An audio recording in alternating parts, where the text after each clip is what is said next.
corre por dos caminos. Por un lado, el interno al sistema público de vivienda, esto es el Ministerio de Vivienda con sus diferentes áreas, el Banco Hipotecario del Uruguay, la Agencia Nacional de Vivienda, y por otro lado, esas políticas hacerlas dialogar con las posibilidades reales que vamos a tener en cuanto a la porción de torta presupuestal general del país, que eso obviamente es negociación con OPP, con el Ministerio de Economía y Finanzas y con todo el resto del gobierno. Pero bueno, esto había una porción de presupuesto que estaba sin asignar de este año y se entendió que era importante la señal para comenzar con algún tipo de política de primera vivienda, generar estos cupos. Son 350 viviendas que en cantidad para la población quizás no son tantas, en términos presupuestales es un dinero interesante, sobre todo pensando que es un presupuesto que queda poco tiempo de ejecución, son unos 30 millones de dólares, son préstamos de hasta $80.000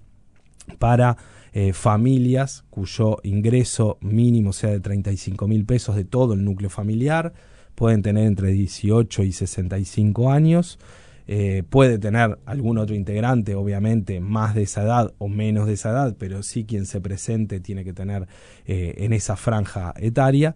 Y bueno, obviamente, además, de acuerdo a la vivienda y al préstamo, tienen la cuota con diferentes niveles de subsidio, ¿no? En este caso son para el interior del país, es decir, para los 18 departamentos del país que no son Montevideo.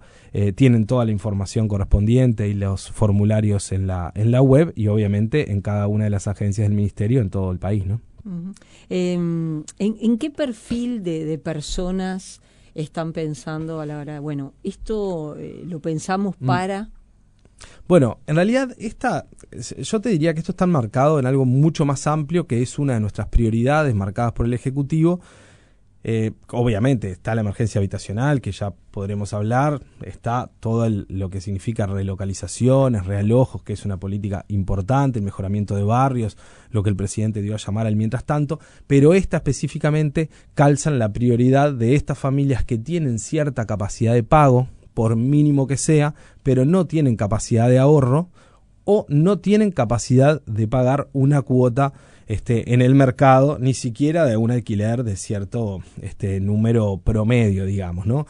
En este caso, el subsidio por parte, ustedes fíjense que si estamos hablando de compras de $80.000 a 20 años, para ingresos que no van a poder pagar, si tienen 35.000 pesos, fíjense que no van a poder pagar de cuota más de 6 o 7.000 pesos por mes, menos incluso, legalmente. O sea que son cuotas que van a quedar altamente subsidiadas, ¿no? Uh-huh. Uh-huh. Digo esto porque, a ver, es muy amplio el margen de población que tiene posibilidades de pagar un alquiler, que trabaja, que tiene sus ingresos, que como se esfuerza, digamos, para sostener su familia, pero que no tiene capacidad de ahorro o que de repente no es bancarizable por otro tipo de razones. En este caso, por ejemplo, nosotros no preguntamos si está en el clearing o no. Lo que sí pedimos es que no sea grado 5 del Banco Central, que esas son las personas que nunca en su vida tuvieron intención de pagar nada, ¿no? Es decir, toda su vida acumularon deudas hasta que el sistema les permitió y nunca pagaron absolutamente nada. O sea, es el peor de los escenarios, ¿no? Bueno, pero ahí no, ese caso del clearing. Claro, ese es un tema clave también, porque en Uruguay sabemos que hay muchas personas endeudadas, ¿no? Por supuesto, por supuesto. Grado, en este caso, que no sea un problema al momento de poder generar este préstamo, sí, ¿no? Ese tema está en la discusión permanente, porque lógico que cuando hablamos de población bancarizable, incluso aquella que tiene dificultades de ahorrar o que no puede ahorrar pero que es bancarizable, igual estamos hablando de una porción relativamente pequeña. Yo no tengo el dato concreto, pero la porción que no es bancarizable o porque tiene ingresos en negro, ¿no? Y no tiene ingresos formales, por decirlo de forma correcta, o porque tiene una cuestión con el clearing, es muy amplia. Y es población que, a ver, nosotros, como lo digo para un lado, lo digo para el otro. Como Ministerio de Vivienda, somos el Ministerio de Vivienda de toda la población. Entonces, hay que encontrar soluciones o herramientas, por más complejo que sea. A veces No es hacer magia, pero se parece, digo yo, porque realmente a veces es muy complejo encontrar soluciones que no sean simplemente hacer la casa y entregarla, porque también hay un trabajo importante, social, cultural, que hay que hacer para la apropiación de esa vivienda, que no sea solamente la estructura material, sino, bueno, cómo construir un hogar, cómo ese hogar dialoga con el resto de los hogares de esa comunidad, cómo se construye barrio. Nosotros tenemos problemas complejos de seguridad, problemas complejos de convivencia que también hay que enmarcarlos cuando hablamos de la vivienda, ¿no? Entonces es muy importante el trabajo que se hace en ese sentido, pero todo es parte, digamos, de una interinstitucionalidad permanente. Uh-huh. O sea, en cada una de estas dificultades, ninguna la puede resolver solamente un ministerio también, ¿no? Eso es una realidad. Y la reparación de las viviendas, porque eso es algo bastante también complejo para las familias. Estoy pensando en familias incluso de clase media, de clase media alta. Sí. Porque es muy oneroso todas las cargas sociales, todo lo que significa cualquier reparación. Uh-huh. Sí, eso es fundamental, porque cuando hablamos de vivienda no es solamente acceder a una nueva vivienda, sea usada o sea nueva, comprar una vivienda, sino que a veces el problema, como bien decís tú, es sostener la vivienda que hoy tienen las familias.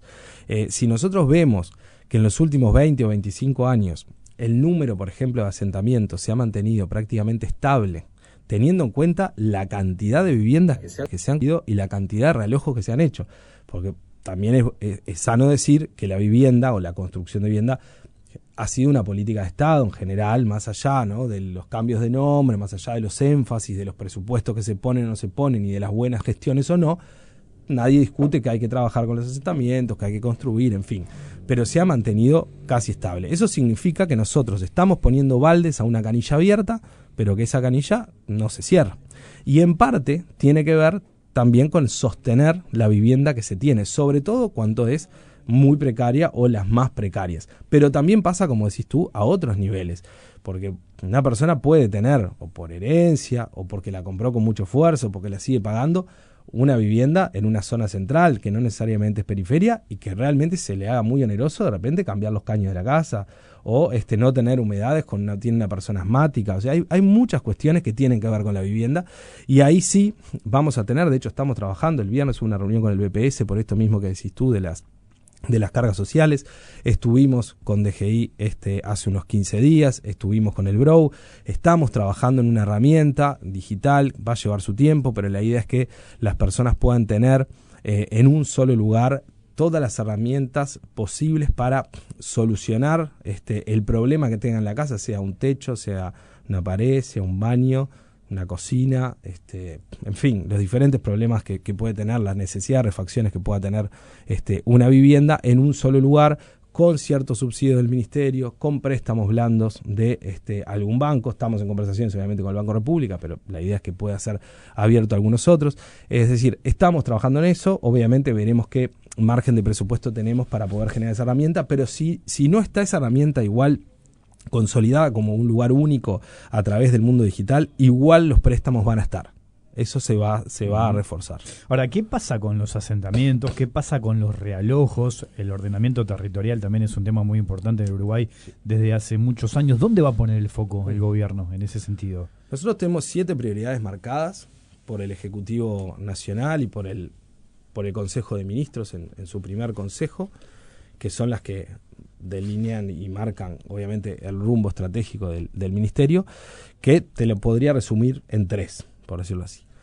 La emergencia habitacional, que es no solamente asentamientos, realojos, mejoramiento de barrios, sino también la población más vulnerada. Estamos hablando de los egresos del sistema carcelario, la situación de calle, las mujeres y las familias víctimas de violencia, obviamente los gurises que salen del INAU. O sea, ahí hay población que está en emergencia habitacional de un día para otro, más allá de la que está hoy en asentamientos. Eso por un lado.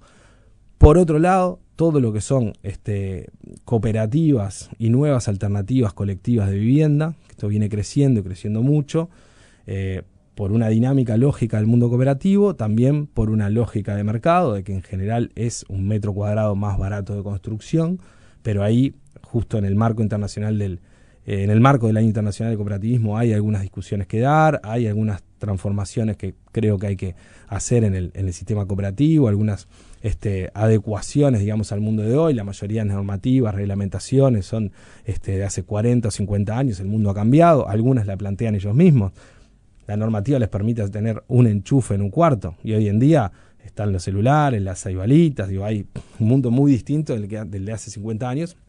Otras que las marcamos de repente nosotros. Estamos planteando, por ejemplo, que el sistema cooperativo o los valores de solidaridad, de inclusión, de convivencia que tiene el mundo cooperativo no puede estar asociado solo a un sistema cooperativo, que deberíamos poder tener otros con otros financiamientos, en fin. Allí hay otra prioridad muy clara marcada, y luego está esta otra de la primera vivienda que tiene que ver con generar muchas herramientas, porque la vivienda no la solucionás con uno, tenés que tener una batería de política pública muy distinta. En cada una de esas cada una de esas herramientas ataca una porción o da respuesta a una porción de la población, ¿no? Entonces por eso hay que tener muchas, pero una caja de herramientas que consiga que las personas logren acceder a su primera vivienda. Luego a partir de ahí se ve, ¿no? Pero esa primera vivienda es necesaria. Y ahí, bueno, estamos viendo el mercado de alquiler social. El banco hipotecario está trabajando y creo que lo vamos a lograr para que pueda llegar al 95% del crédito. Es muchísimo.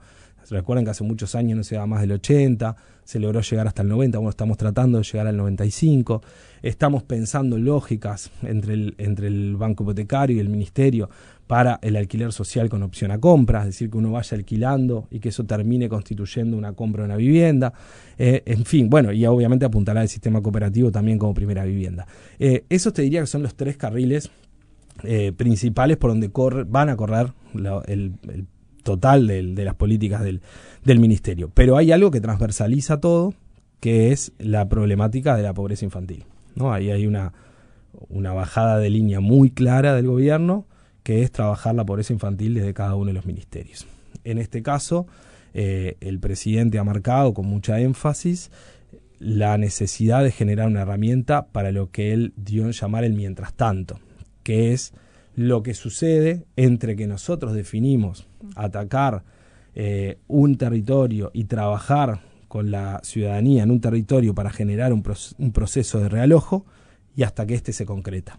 En algunos casos puede ser medianamente rápido, 2-3 años, pero puede llegar a demorar 11. Uh-huh. Hace poco entregamos unas viviendas que empezaron en el 2018. Son muchísimos años. Demasiado. Puede ser muchísimos años. Pero pongámosle que yo voy a cumplir 44, 50, no me cambia tanto la vida, 52, ¿no?